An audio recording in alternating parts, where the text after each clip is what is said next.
ഓണമടുത്തതോടെ ഓണസദ്യയിൽ ഒഴിച്ചുകൂടാനാവാത്ത വിഭവമാണ് പഴവും ഉപ്പേരിയും.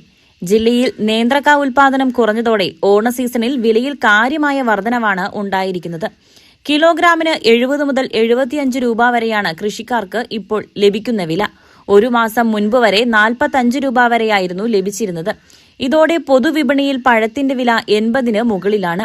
കഴിഞ്ഞ വർഷത്തെ ഓണത്തിന് അപേക്ഷിച്ച് ഞാലിപ്പൂവനും നേന്ത്രക്കായയ്ക്കും വലിയ രീതിയിലുള്ള വിലമാറ്റമാണ് സംഭവിച്ചിരിക്കുന്നതെന്ന് വ്യാപാരികൾ പറയുന്നു. കേരളത്തിലെ ജനങ്ങളുടെ പ്രധാനപ്പെട്ട ഉത്സവമാണ് ഓണം എന്ന് പറയുന്നത്. ഭയങ്കര ആഘോഷമായിട്ട് നടക്കുന്ന കാര്യമാണ്. പക്ഷേ എന്നാൽ അതിൽ ഏറ്റവും പ്രധാനപ്പെട്ട വിഭവങ്ങളിലായിട്ട് വരുന്നതാണ് ഏത്തക്കായും ഞാലിപ്പൂവൻ പഴവും എന്ന് പറയുന്നത്. ഇപ്പോൾ ഞാലിപ്പൂവൻ പഴത്തിനും ഏത്തക്കായ്ക്കും കഴിഞ്ഞ വർഷത്തെ ഓണത്തിനെ അപേക്ഷിച്ച് വില നന്നായിട്ട് കൂടി നിൽക്കുന്ന സമയമാണ്. അതുകൊണ്ട് എല്ലാവർക്കും നല്ല ബുദ്ധിമുട്ടും കാര്യങ്ങളും ഉണ്ട്. ഇതിന് വില ഇങ്ങനെ കൂടി വന്നേക്കുന്നതുകൊണ്ട് പിന്നെ കച്ചവടത്തെയും ഇത് നല്ല രീതിയിൽ തന്നെ ബാധിച്ചിട്ടുണ്ടെന്ന് പറയാം. 12 വർഷത്തിന് ശേഷം ആദ്യമായാണ് സീസണിൽ നേന്ത്രക്ക വില കിലോഗ്രാമിന് 70 രൂപ കടക്കുന്നതെന്ന് കർഷകർ പറയുന്നു. ജില്ലയിലെ ഹൈറേഞ്ചിലാണ് നേന്ത്രവാഴ കൃഷി കൂടുതൽ ഉണ്ടായിരുന്നത്. സീസണിൽ കർഷകർക്ക് വേണ്ടത്ര വില ലഭിക്കാതെ വന്നതോടെ വലിയൊരു വിഭാഗം കർഷകർ നേന്ത്രവാഴ കൃഷി ഉപേക്ഷിച്ചു.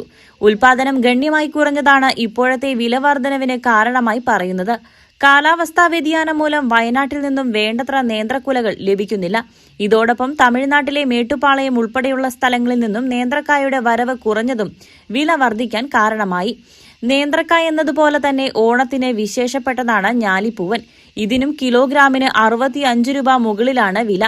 എന്നാൽ ഇവയുടെ ഉൽപാദനത്തിനും വലിയ ഇടിവ് ഉണ്ടായിട്ടുണ്ട്. മുൻവർഷത്തെ അപേക്ഷിച്ച് 44% ഉൽപാദനത്തിന് കുറവ് വന്നതായാണ് കണക്കുകൾ സൂചിപ്പിക്കുന്നത്.